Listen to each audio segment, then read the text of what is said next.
You're listening to the TV Obsessive channel, presented by TVObsessive.com.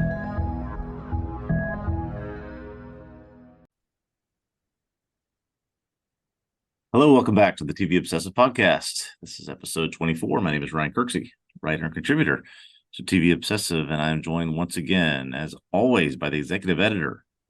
You have to wait a week to see if he's a psychopath or a socialist. It's Cameron Crane. How you doing today, Ryan?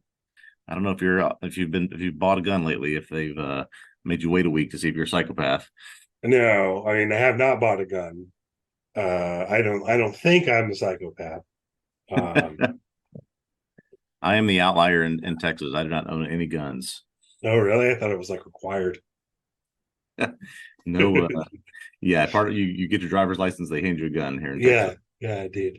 No, none for me. Voter. But our characters in Fargo that we'll talk about today, certainly we have some things to discuss there. We're going to be in episode 3 today. Yeah, so picking up Fargo season 5. We're on the 3rd episode. Again, we're putting these out sort of right after the episode airs on FX here on Tuesday nights. So do be aware in the latter half of the pod there will be spoilers for season 5 episode 3, and we'll give another spoiler warning as we get there, right? But as per usual, we start out kind of chatting a bit about things in the news, talking about what we've been watching lately, all of that sort of thing. So start with the news. It's November 28th. Ryan, what caught your eye this week? Well, sticking with Noah Hawley, who created and produces the Fargo show that we're discussing, he's got another show coming out on FX, an aliens-centric show, and it now has at least one big name in it, Timothy Oliphant. He of the many FX shows is signed up to be on this one. What do you think about this news? Are you interested in a Noah Hawley aliens show? Well, first of all, yes. This is, man, I feel like they announced the plans for this a couple of years ago. Yeah. And it's one of those things that's been on my radar, and there haven't been a whole lot of updates. So the fact that there's a casting announcement, one, it's great because it's Timothy Oliphant. I love Timothy Oliphant, and two, just the fact that they're casting the show makes me confident that, hey, maybe this actually is going to happen finally. I mean, I don't know.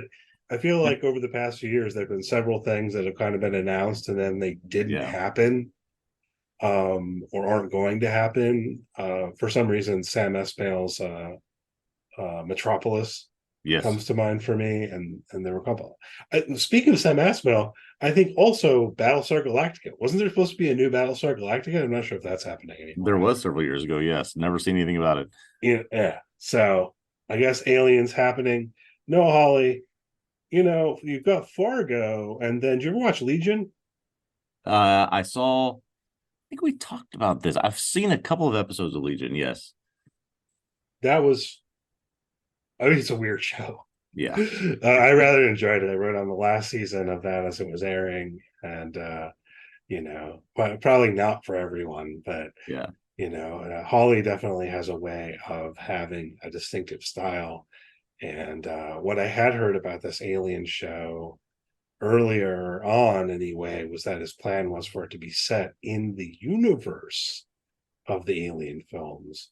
But I think it's going to be focused more on like not xenomorphs. Like I think it's going to be like on Earth with the corporation or the company, or what's the name of the company, Wayani or something like that? Yeah, I think that's right. I think they've come out and said recently that this is going to be set in between Alien and Aliens, so sort of back to the glory days, as it were, of the two most popular films. But yeah, I mean, it's interesting, the parallels also to this show I'll talk about in a little bit, Monarch, where it's focusing on some kind of organization in the midst of all the other things that are going on, sort of getting deep in that one issue. But yeah, I mean, Justified, two different versions of Justified. He was in the 4th season of Fargo. I mean, this is right up Timothy Oliphant's alley here, going back on FX and back with Hawley. So I'm definitely in.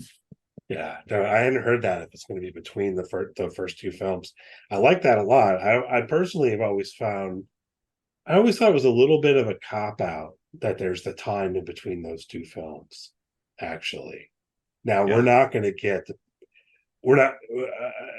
There's no way you can remedy that because you had Ripley. She was like in a coma or something. I don't remember now. Anyway, She was in uh, space sleep or whatever it was. yeah, space sleep or whatever. I always thought, like, given the way the first film ends, that like, oh well, now time's passed. I always felt a little bit like no one's going to have to deal with the consequences of what happened on that first ship Right. properly. Um, so anyway, No, yeah, this should be great. I'm really looking forward to this show. And you're right, it makes it more real when you attach someone like that to it. They're not gonna let this come out without any sort of finality to it. yeah, it's great. We got the Looney Tunes thing over the past couple days. We're talking about this is you put in Last our week, notes as an last debacle. week it This was is rumors of canceling the Muppets. Now it's Looney Tunes. I don't know what our world's coming to. well, no, they Disney Plus did cancel the Muppets. They canceled Muppets Mayhem. That's true. I haven't seen anything yet as to whether like they're going to pull it off of Disney Plus. The news came out yesterday, and it was I guess this was based on one of their press release things about just what's leaving Max, Right, right. and but some people noticed that it said that they were pulling all of Looney Tunes, and there was outrage, and then they came back and said, oh no, actually that was like a clerical error.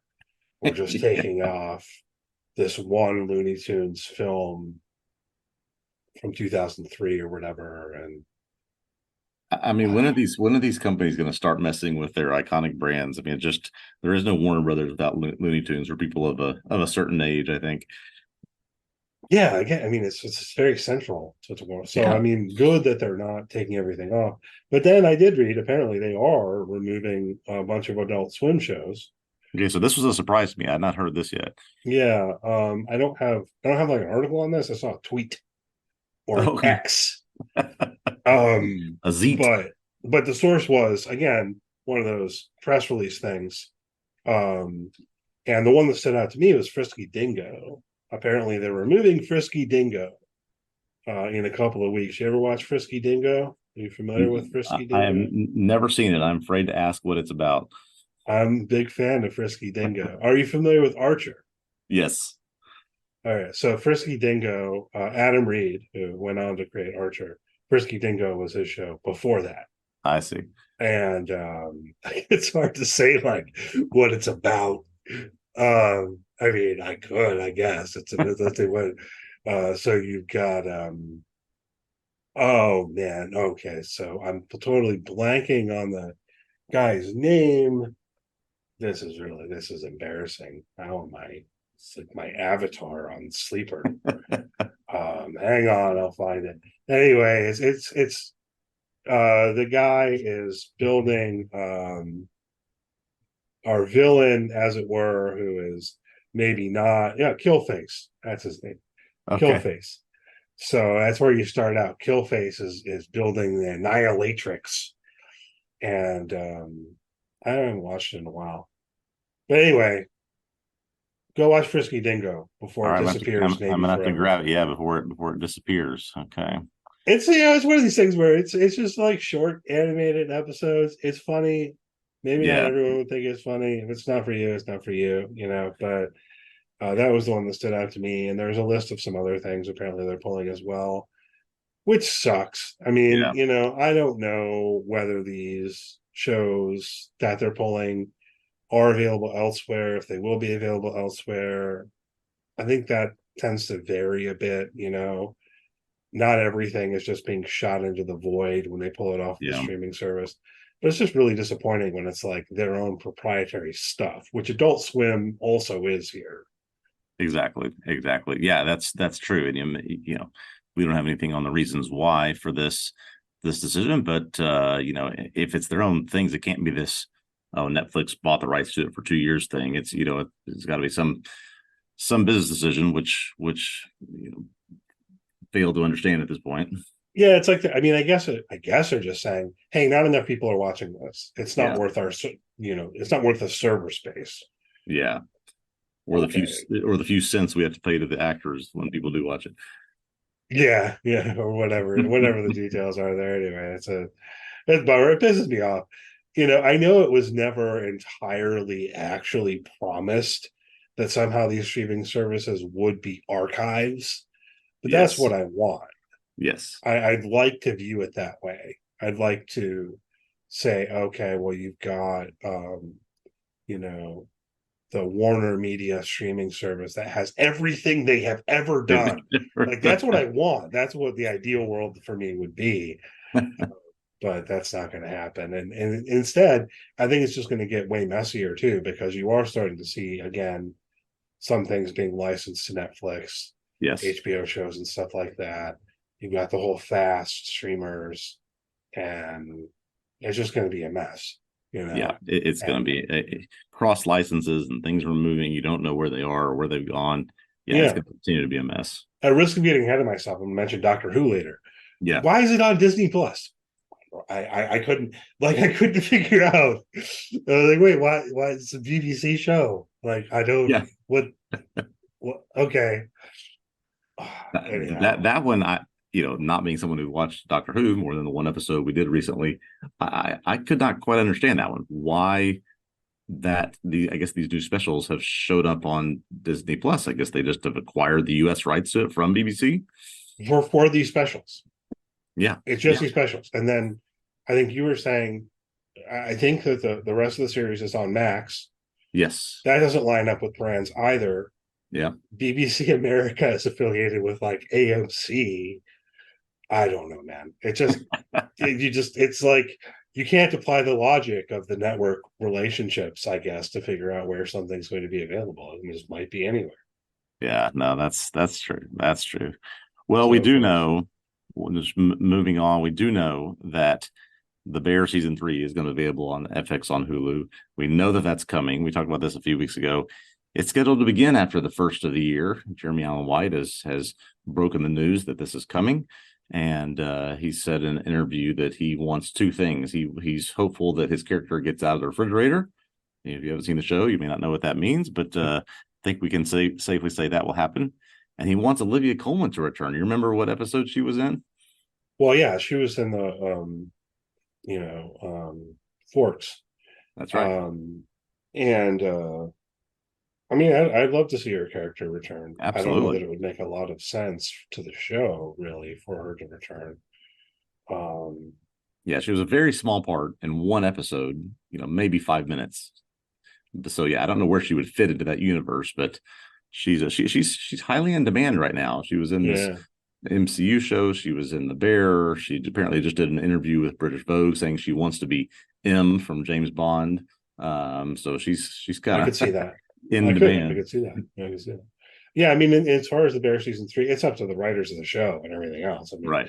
Off the top of my head, the most I can imagine would be like you could have Carmi calling her on the phone for advice or something, but I just don't know how you fit her in there, if it makes sense to fit her in there. That's there is some relationship there because he asked her to take on Cousin for a bit, so there must be some relationship there. But anyway, that's getting ahead of ourselves. It's coming back.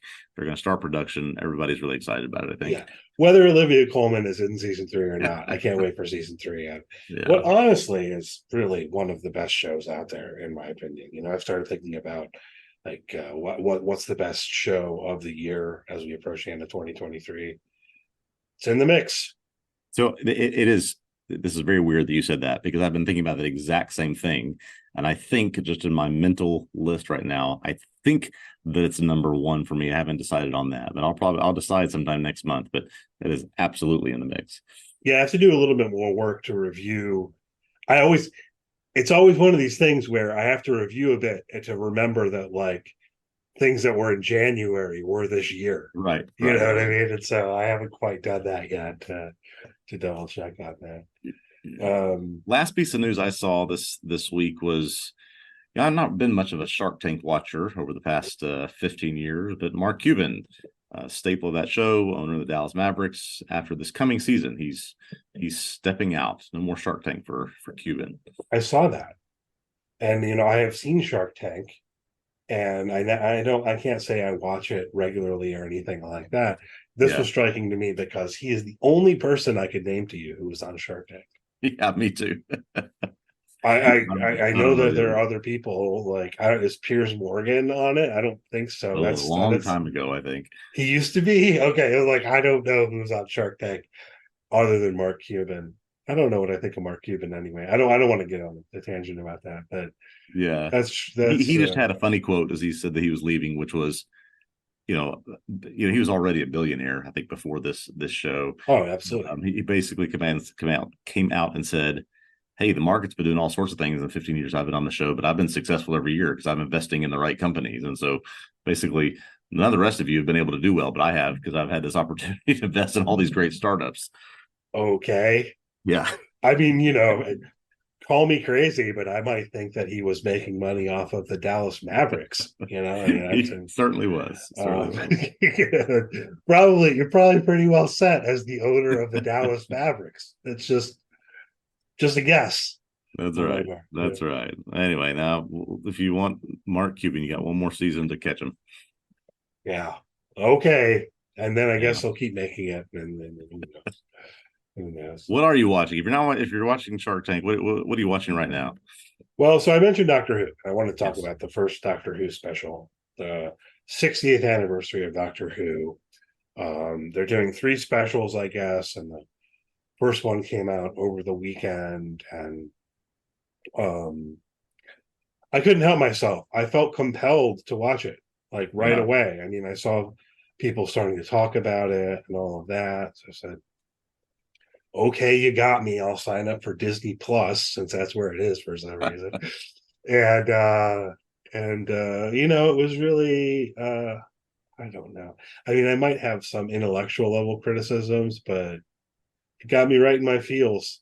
Oh man. I mean, it was I know you don't have the background here, and I don't want to spoil it for people, but people know from the trailers and everything already what's going on here. It's hardly a spoiler because it's the return of David Tennant and Catherine Tate and that relationship of what happened with her character Donna. You kind of know what this episode's going to be about even before you watch it, but I mean, I'm a novice in it, and I at least understood that this was a impactful thing that was about to happen with this special. Yeah, and it was, and it worked, and there's a powerful trans positivity message at play, which of course some people are saying that Doctor Who's gone woke. Doctor Who's always been woke. Go away. What are you talking about? What are you even talking about? Like I can't even imagine someone who has a problem with this type of thing liking Doctor Who, particularly not in the modern era. I mean, it's just but they definitely did put the whole thing is kind of very on the nose, as it were. But how many specials are there this year coming out? I guess they're doing 3. I guess they're doing 1 a week, and I am curious to see what they do with the next 2 exactly. Because I think that they did a lot of the work that you would have expected already there in this first one. And so I think we're just going to get I don't know if it'll be 2 more stories or 1 more 2-part story with these characters. But then somehow it'll tie into where the show will pick up from there. So it's also it's not really a spoiler, but something's going to happen where the Doctor has to regenerate at the end. Which it basically means Doctor's going to die at the end. And we pretty much know that already. So anyway, enjoying the Doctor Who, and I'm still watching The Curse, and I'm still watching Murder at the End of the World. Those are ongoing things. Did you watch the first Hard Knocks in season episode with the Miami Dolphins last week? We talked about it, and then I didn't make time. So you've got to watch for the Mike McDaniel of it all, right? We talked about him last week. He is like a kid who can't sit still in class at school. I mean, he is just he is all over the place, but it's interesting and it's funny and he's quirky and he's kind of exactly what you would expect. And I know there's going to be more sort of player centric pieces coming in the episodes in the future, but there was a lot about Mike McDaniel, a lot about Tyreek Hill in this first episode, and boy, it's just I can't tell if he's the right person to be he's certainly not your prototypical NFL head coach, but man, he's getting some success with whatever this thing is that he's doing, and he is entertaining while he does it. Yeah, I should check that out. We were talking about it last week, and I wanted to, and then I didn't fit it in, and then there was like so much football. Yeah, I know. Maybe that's part of it. It was like all 3 games on Thursday, and then a game on Friday for some reason, and then all the games on Sunday, and yeah. What I found interesting about it was the episode referenced, obviously, sort of this is where they are in the season, coming off a bye week, and then went through. This was last Tuesday night. Went through their game that Sunday, 2 days before, against the Raiders.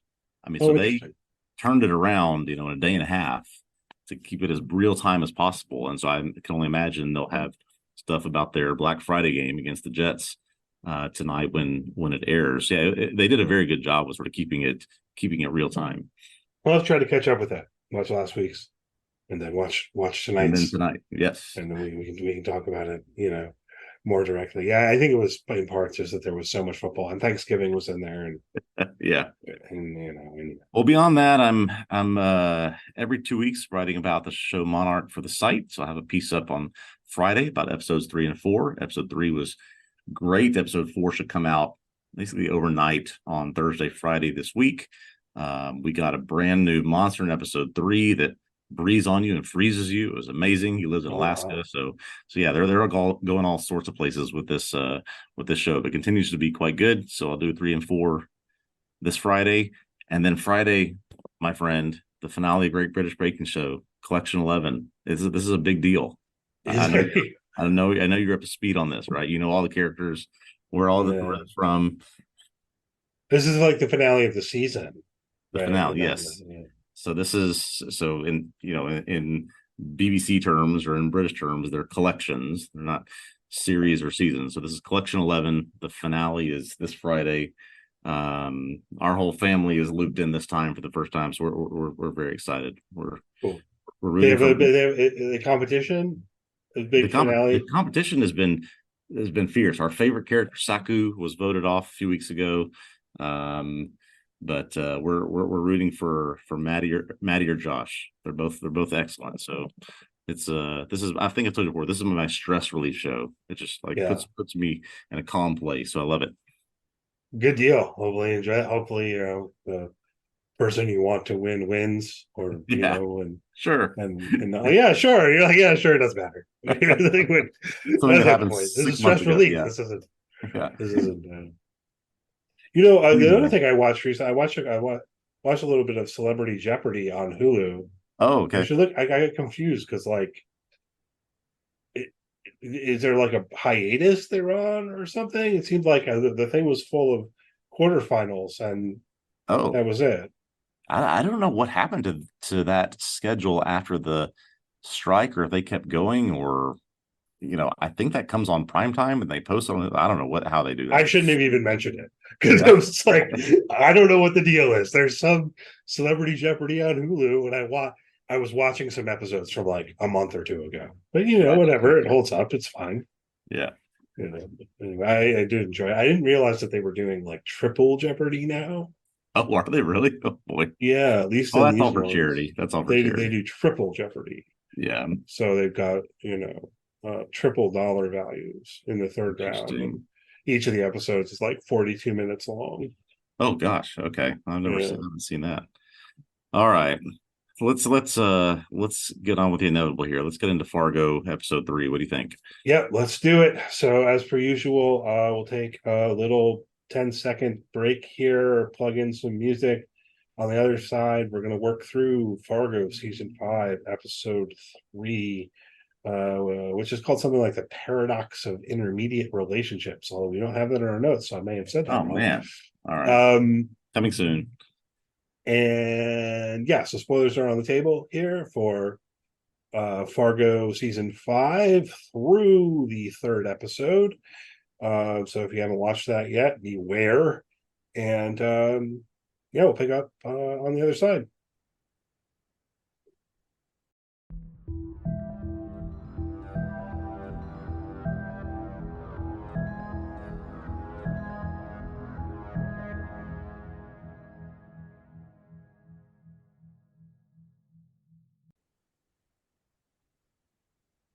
Okay, welcome back.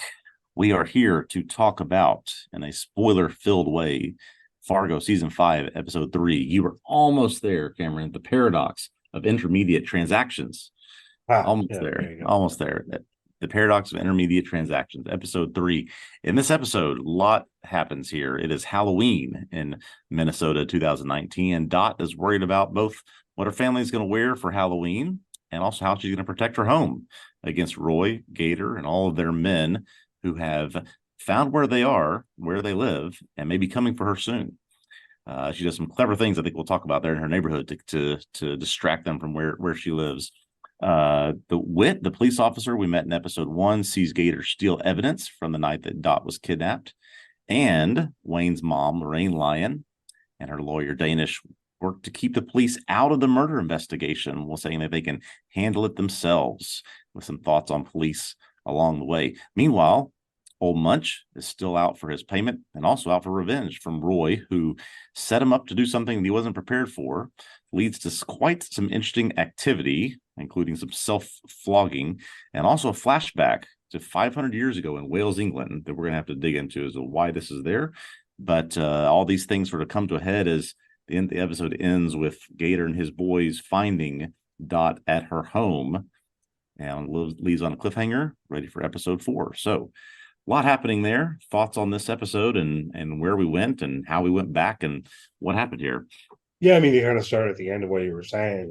It was one of those things where it's building and building, and things are leading towards when it's going to go down. Like in both of these settings, but I could tell that it wasn't going to be in this episode. You could just kind of feel from the structure of the episode, or if you looked at how much time was remaining in the episode, it's like, well, we're not getting there in this one. So I wasn't surprised that kind of left us where it did. Really excited to watch episode 4, Absolutely, which is going to be like chaos, in multiple fronts, I think. But obviously that's only episode 4, so like it's not like everything's going to be resolved. I don't know. I enjoyed this episode a lot personally. How did you feel about it? I absolutely enjoyed it. Sort of what you said. The chase that you sort of knew wasn't going to come to an end. The lead up to resolution that didn't quite get there, that sort of leaves you in suspense of what's going to happen. The sort of befuddlement of why Lorraine and Danish are trying to keep the police out of this, and then trying again not to connect the dots between, obviously Old Munch is trying to get something that he wants, but also not getting thrown out of it by this flashback that we got. So a lot of different pieces there, but all in all, beyond just sort of you need to understand what that piece was for, really did enjoy this episode as well. Well, yeah, I mean, I guess let's start there. Yeah. It was one of the big things I wanted to talk about. I don't know that I have answers, as it were. Right? Like, one of the things I was curious about even was like, what's going on with this ritual? And I tried to do some internet research, and I kind of came up short. I'm hoping that some like better journalist than me has something that gets published on the internet later this week. I don't know. Maybe I wasn't picking the right search terms, but I was looking for like 16th century Welsh rituals. What are we looking for here? So I'll tell you the one thing that jumped to mind, which I think this may be it. We'll have to see for what comes out after this episode officially airs tonight. Have you ever heard of the term sin eating? No. I think that's what this is? I think that's what this is, that there was something after a person died. I've seen this in a movie somewhere. I'm trying to think of where it is. After a person died, there was something prepared, sort of placed on the body, and it was supposed to represent any sin left in their body. And someone was designated to be the person who would take on their sin. So as they passed on to the afterlife, this person could go through blameless and pure. I can't say for certain that that's what this is, but that's what it looked like to me. And then, obviously it sort of moves back and forth between then and the present, some of the rituals that we see then. But this idea of sin eating, very ancient, again, not part of a modern religion as far as I can tell, but that's what it looked like to me when I saw it. Well, no, I mean that seems absolutely right, and I Yeah. mean, like at least that was how I interpreted what was going on. I didn't have the term.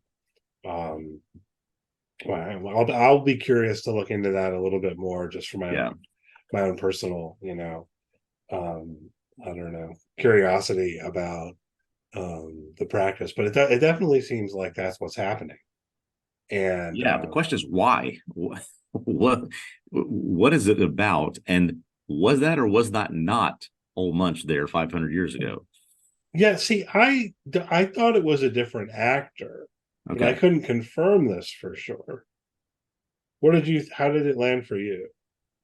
I've, not having done any research on it, thought that there was enough similarity there that at least meant to think that it's the same person or maybe a relative of that, of Old Munch. Right? Not sure, but it's very striking for them to say, well, there's no connection there. No, I think they're clearly drawing a connection. So I was talking about this a bit with Felicia, who's writing on the season for the site. Mm-hmm.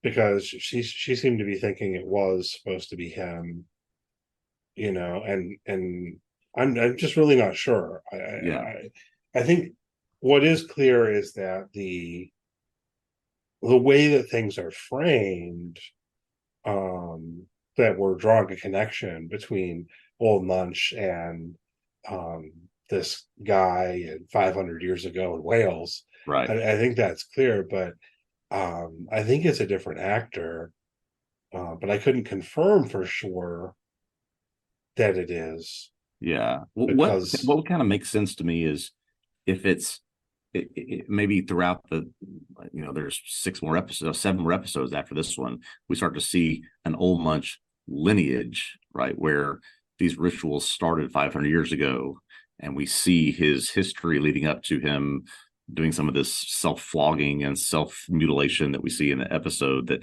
something started in that family long ago that continues here 500 years later. Yeah, that's possible.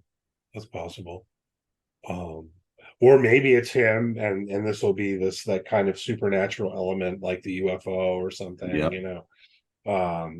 I think with the history of Fargo, the door is open for that kind of possibility somehow. Definitely. So we'll see. I definitely thought it was intriguing, and Old Munch in general is just very intriguing as a character to me. And I kind of enjoyed his little interactions with his mama. His mom, which I guess we're led to believe that's actually his mother. That's his mother's home. And he's just saying, you stay downstairs, drink your beer, and watch your women's tennis, and I'm going to stay upstairs in my rocking chair. I live here now. Yeah. What'd you think? Man, he's not doing anything. Right. Sitting in a chair.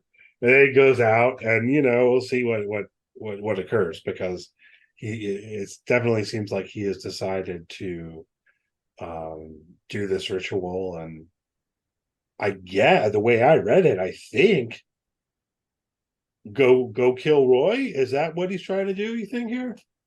It seemed to me that he was after someone in that house. It didn't look like Roy is home at the moment that he gets there, but we see clearly that the wife or new partner in the home and the 2 girls are in bed. And so he is there. I don't know if it's looking to take out his revenge on them, considering what Roy set him up to do and how he was really thrown off by how Dot was able to hurt him. And he wanted his money. They tried to kill him. So I'm going to take out my revenge by attacking your family. I think they'll see that confrontation next episode as well. Yeah, that's possible. Yeah, that's good. Maybe he's going to kidnap Roy's family, or I don't know, just the fact that he got all like muddy or whatever. I don't know. Maybe he's just going to kill him. Yeah. Who knows? Speaking of which, Roy's wife, Karen, I think is worth talking about for a couple of reasons. One is I was kind of at pains last week to point out the tense involved in the idea that Dorothy was Roy's wife or is Roy's wife, Yeah. like how he's viewing that. Um, and it's striking then that no, he's got a new wife. So I don't know. I guess I'm just wondering if Dorothy faked her own death or something, because there's a picture of her on the wall. Yeah. It's kind of Yeah. weird. That's what I'm reading into. I think she faked her own death. What do you think? I wondered that too. And I also wondered, based on some of the things he said in Roy said in episode 2, and some of the things he implies in here in episode 3, is he's sort of not brainwashing, but finding these women who almost agree with his worldview. The women are sort of his property, and he can do what he wants with them. And they have to be sort of how she comes to him in bed that one night when he's lying there smoking. Just have to be subservient to him, and it doesn't matter who she was or what she did. She just has to do whatever he wants. And I think that Dodd represents the one that got away, the one that didn't feel that way, and so that's why he's so motivated to find her. No, yeah, that makes sense to me. Yeah. Yeah. I don't know. I found that scene very amusing. It's just like opening up their bin of sex toys or whatever. Yeah. It's like role playing is clearly a part of their sex life regularly. Yeah. And she wants to know, what role he would like her to take on. Angry Maybe feminist. angry feminist. Yeah. That's what he's just not into it. He's sitting there contemplating Nadine, which I Yeah. guess was Dorothy's name. But I do think putting this together, given the fact that he has a new wife and so on, and maybe even most importantly, the fact that her picture is on the wall. Yeah. I don't know what other possibility there is besides that she's officially supposed to be dead. Yeah, and he's found out clearly that she's not. He says specifically, I think in episode 2, her fingerprints popped up in a database after she was arrested.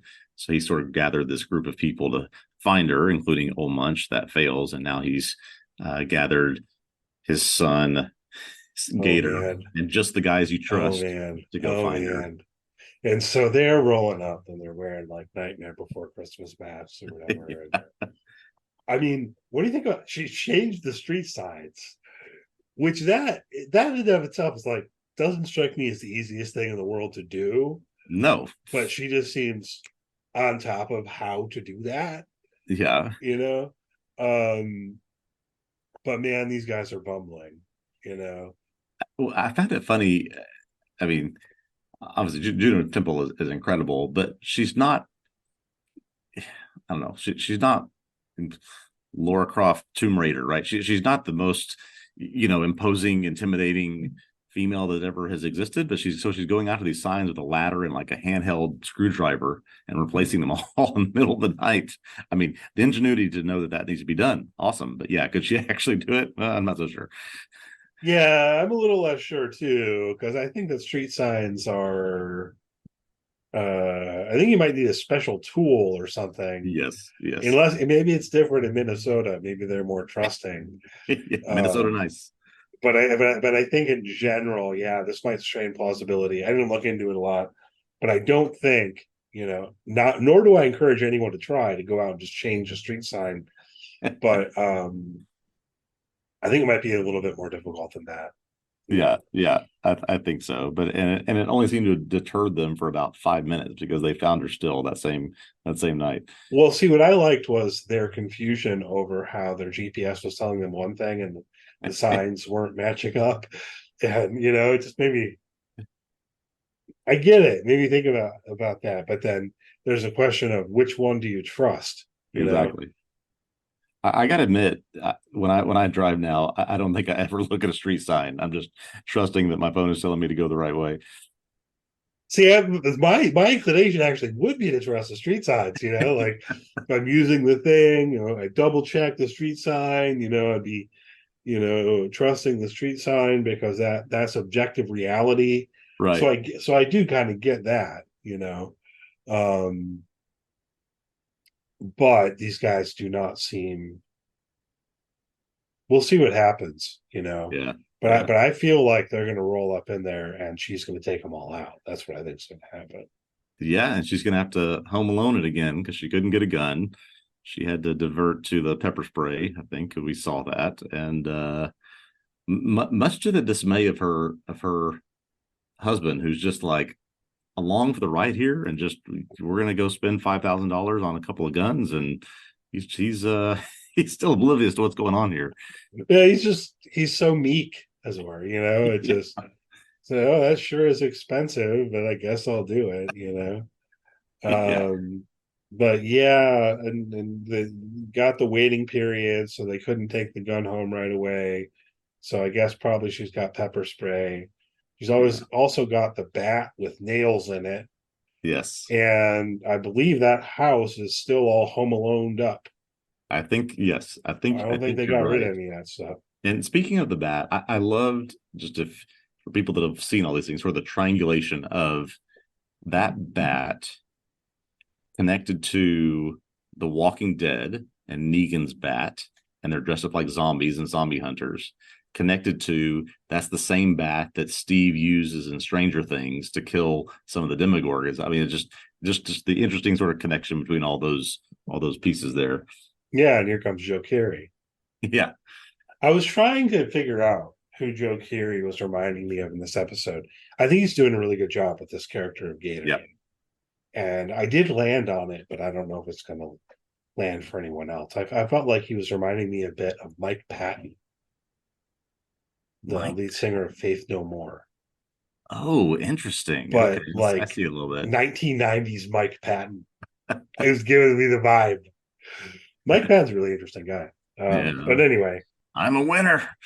I don't know why there's something about the way that Gator was coming across in this that very Yeah, directly reminded me of a certain kind of Mike yeah. Patton vibe. This is, I think we touched on this. This is a great alternative role for him. Obviously, I mean, he's iconic for Steve and Stranger Things. This is a great role for him. Just sort of this under the thumb of his father, this vaping Mountain Dew drinking asshole who, just trying to do what he thinks is the right thing to still still do what his dad wants. It's a really cool role for him. Yeah, and I think he's doing a great job. Um, Speaking of police, we get the scene with Lorraine and Deputy Olmsted, Indira, and her boss. I guess I don't have his name. It's already. I don't know how Yeah. much of a character he is. What did you think of this little speech that she gives about the function of the police? I thought this was interesting because clearly, one, she is someone who thinks we'll handle everything. Obviously, I mean, she, says that much with her her sidekick Danish, but it's more interesting compared to Roy Tillman, a sheriff, police officer, and what he sort of feels his role is of authority, the law, the police. I sort of picked up to sort of how the two would compare, but I found this speech to be probably the most interesting, maybe thought provoking part of the episode. I was going to ask you the same thing, what you thought of it. That's an interesting comparison to what we're getting with Roy. Yeah, Yeah, and for some reason I hadn't quite thought about that, but there'd be a real tension there insofar as he's claiming he is the embodiment of the law, basically. yeah, but makes his own law. Yeah, he decides what the law is, Yeah, you know.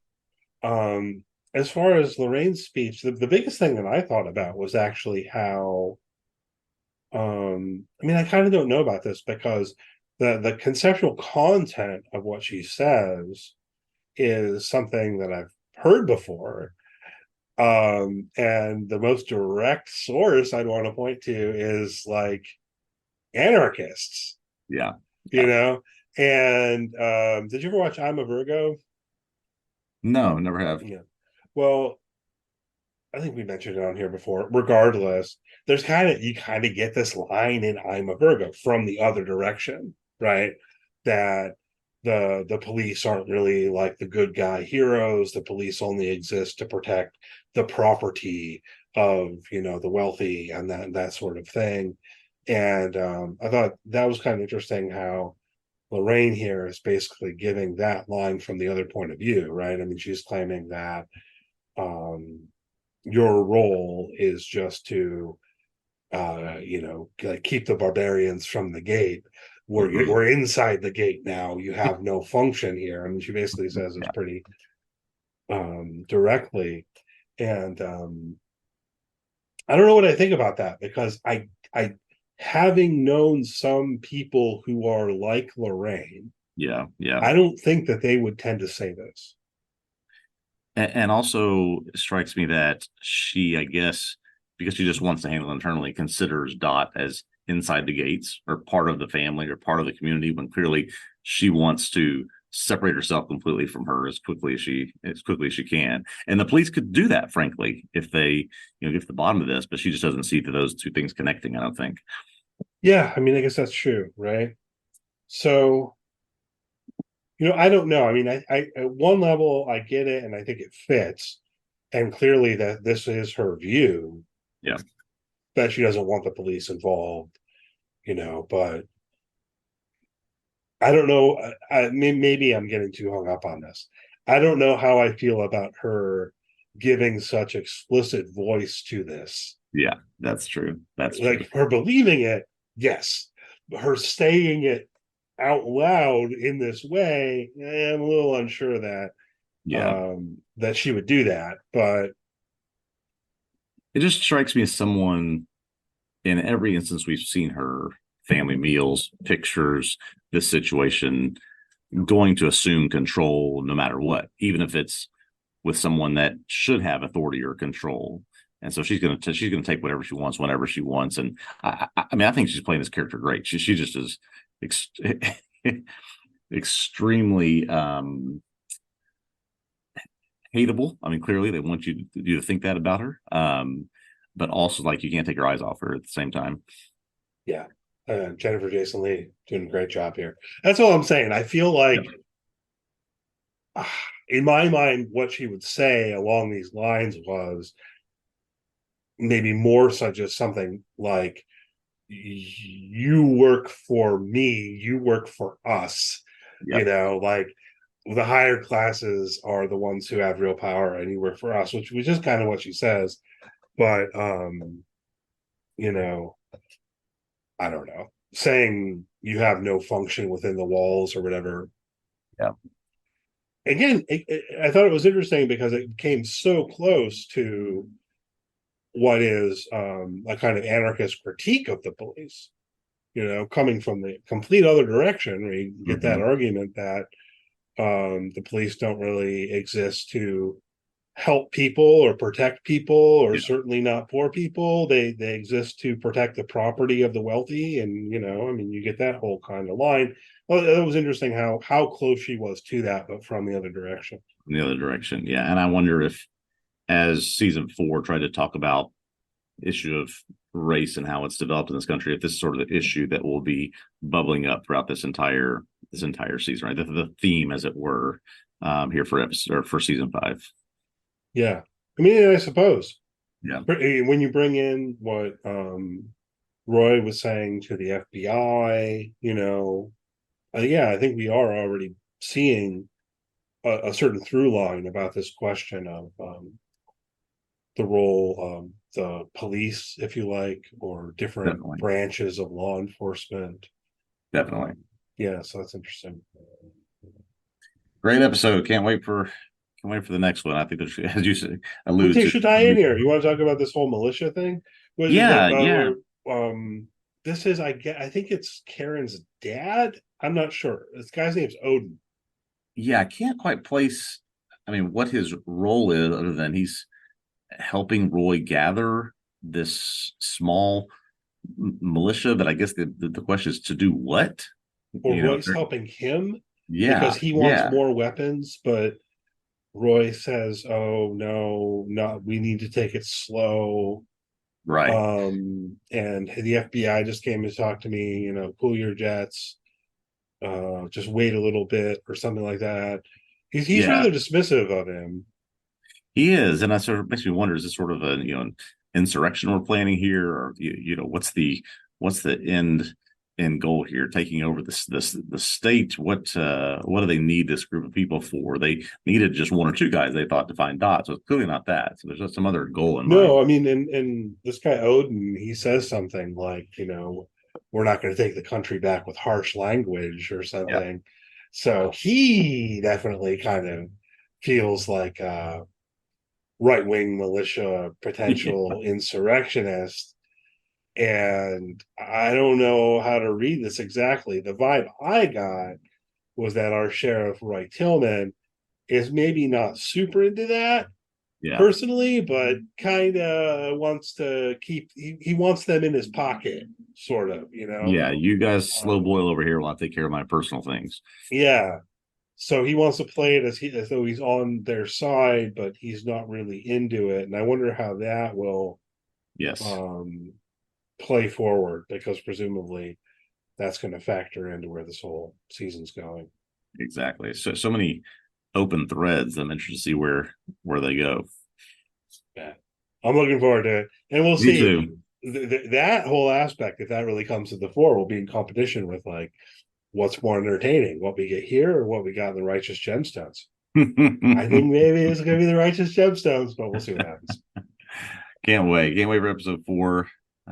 We'll be talking about that one next week. Yeah, sounds good. So again, thanks for listening. As always, check out the website, tvobsessive.com. You can follow us on social media. Search for TV Obsessive. Click follow, whatever.